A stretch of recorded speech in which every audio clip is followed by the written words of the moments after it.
আসসালামু আলাইকুম। আশা করি আপনারা সকলে ভালো আছেন।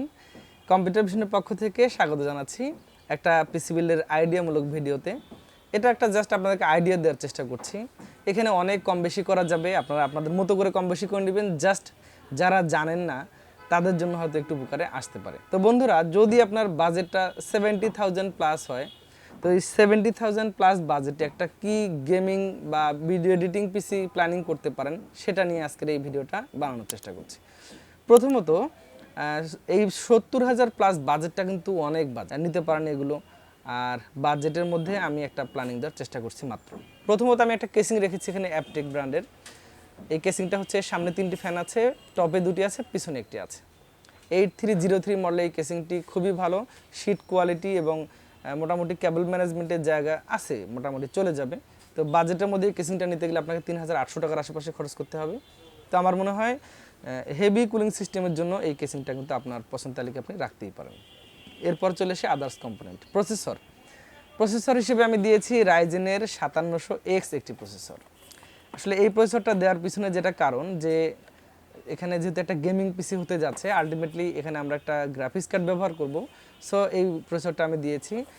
আর এই প্রসেসরটা হচ্ছে আপনার 8 কোর 16 থ্রেডের প্রসেসর, বেস ক্লক স্পিড হচ্ছে 3.4 এবং বুস্ট ক্লক স্পিড হচ্ছে 4.6 গিগাহার্টজ। সবচেয়ে বড় কথা যে এই প্রসেসরটার ক্যাশ মেমোরি থাকে 36 MB, যে ক্যাশ মেমোরিটা আপনার পারফরমেন্সটা কিন্তু যথেষ্ট বুস্ট করবে। আপনি নিশ্চিন্তে এই ধরনের প্রসেসরগুলো রাখতে পারেন। এর সাথে কুলিং ফ্যান থাকে না, এর জন্য আমাদের এর সাথে একটা কুলিং ফ্যান দিতে হবে। আমরা কুলিং ফ্যান হিসেবে দিয়েছি ডিপ কুলের একটা কুলিং ফ্যান। এটা হচ্ছে AG400WH। এটা নিতে গেলে আপনাকে 2700 বা এর আশেপাশে হয়তো খরচ করতে হতে পারে। তো আমার মনে হয় যে এটার সাথে একটা পারফেক্ট কম্বিনেশন হয়ে যাবে।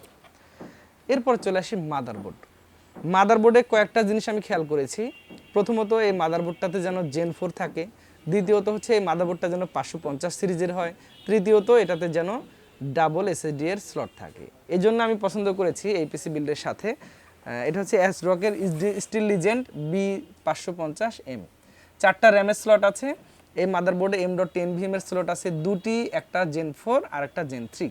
সেই সাথে আপনি যদি কখনো ওয়াইফাই NVMe ওয়াইফাই যে M.2 এর স্লট আছে, ওয়াইফাই যেটা নেট চালানোর জন্য, সেটা লাগানোর এখানে ব্যবস্থা আছে। আর বাজেটের মধ্যে খুবই কোয়ালিটিফুল মাদারবোর্ড। যারা আবার ভিজিএ পোর্ট খুঁজবেন তারা এই মাদারবোর্ড নেবেন না, কারণ এটাতে ভিজিএ পোর্ট নেই, HDMI পোর্ট আছে, সেই সাথে ডিসপ্লে পোর্ট আছে। তো এই মাদারবোর্ডটা থাকবে এই পিসি বিলের সাথে। 20,900 টাকার আশেপাশে আপনি পেয়ে যাবেন এই চমৎকার মাদারবোর্ডটি। অফিসিয়াল অথেন্টিক একটা প্রোডাক্ট, 3 ইয়ার্স ওয়ারেন্টি আছে।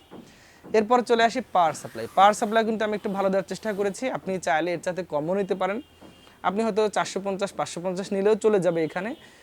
তো যেহেতু আমি এখানে গ্রাফিক্স কার্ডটা কাস্টমাইজের একটা রাস্তা রেখেছি, তো এই কারণে আপনি হয়তো এই পাওয়ার সাপ্লাইটা নিলে সবচেয়ে সিকিউর হবে। এটা নিতে গেলে আপনাকে 6,000-এর আশেপাশে খরচ করতে হবে, একটু বেড়ে যেতে পারে এই পাওয়ার সাপ্লাইয়ের দামটা, আমরা সম্প্রতি যেটা নিউজ পেয়েছি। তো যাই হোক, তার মধ্যেও এই পাওয়ার সাপ্লাইটা অনেক ভালো। এরপর চলে আসি এসএসডি এবং র্যাম হিসেবে দিয়েছি আমি টিমের একটা Gen 4 NVMe SSD দিয়েছি। এটা হচ্ছে 500 GB। এটা আপনাকে 4100 বা 200 এর আশেপাশে কিনতে হবে এখনও। তো আমার মনে হয় রিড রাইট স্পিড যেটা অ্যাভারেজ যথেষ্ট ভালো, আপনি আপনার পছন্দ তালিকায় এসএসডিটা রাখতে পারেন। 5 ইয়ার্স রিপ্লেসমেন্ট ওয়ারেন্টি আছে, তো একটা ফার্স্ট ক্লাস এসএসডি। এরপর আমরা র্যাম হিসেবে যেটা দিয়েছি 3200 মেগাহার্জের 2টি র্যাম দিয়েছি কিংসম্যানের। এগুলো হয়তো আপনি 2350 থেকে 2400 টাকার আশেপাশে পাবেন, সামনে হয়তো র্যাম দামটা একটু বেড়েও যেতে পারে।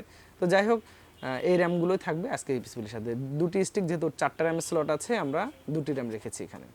এরপরে চলে আসি গ্রাফিক্স কার্ডে আসলে আমি একটু খুব বাজেট টাইট করার চেষ্টা করেছি, কারণ এখানে আমার মাদারবোর্ড এবং প্রসেসরে আসলে ব্যাপক টাকা খরচ হয়েছে। মাদারবোর্ডের ধরন হচ্ছে যে প্রায় 21,000 টাকার কাছাকাছি, প্রসেসর প্রায় 18,800 টাকা, তার মানে এখানে প্রায় 40,000 টাকার প্লাস খরচ হয়ে গিয়েছে। তো এরপরে আমরা গ্রাফিক্স কার্ড হিসেবে দিয়েছি ম্যাক্সানের একটা RX 580 একটা গ্রাফিক্স কার্ড। এটা হচ্ছে 3 ইয়ার্স অফিসিয়াল ওয়ারেন্টি আছে, একটা চাইনিজ প্রোডাক্ট। তবে আমার কাছে মনে হয় যে বাজেটের মধ্যে সবচেয়ে সেরা হতে পারে। আর এটা কিনতে গেলে আপনাকে হয়তো 12,500-700 টাকার আশেপাশে খরচ করতে হবে। তো আমার মনে হয় যে যেহেতু অল্প টাকার মধ্যে আমরা গ্রাফিক্স কার্ডটা নিয়েছি, সো বাজেটের মধ্যে এটা ঠিক আছে। আপনি এখানে বেটার হয় ধরুন হচ্ছে যদি আপনি 3060 টাইপের গ্রাফিক্স কার্ডগুলো ব্যবহার করেন, তাহলে অবশ্যই এটা সবচেয়ে ভালো হবে। সেক্ষেত্রে হয়তো আপনাকে আরও 15-20,000 টাকা বাজেট বাড়াতে হতে পারে। তো আমার মনে হয় যে বাজেটের মধ্যে এই প্ল্যানিংটা কিন্তু চমৎকার। তো বন্ধুরা, আর কথা নেই, ভিডিওটা কেমন লেগেছে জানাবেন। আপনি চাইলে এই প্ল্যানিংয়ে অনেক টাকা কমাতেও পারেন। আপনি হয়তো এখানে মাদারবোর্ডে নর্মাল মাদারবোর্ড নিলে 12-11-12 হাজার টাকার মাদারবোর্ড নিলে এখানে ধরেন 8-10 হাজার টাকা কমানো যাবে।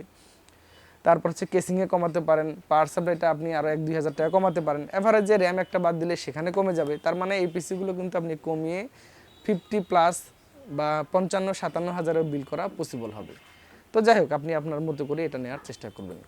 ভুল বলে থাকলে অবশ্যই ক্ষমা সুন্দর দৃষ্টি দেখবেন। আগামীতে আবার নতুন কোনো ভিডিওতে দেখা হচ্ছে। সে পর্যন্ত সকলে সুস্থতা কামনা করে বিদায় নিচ্ছি। আল্লাহ হাফেজ।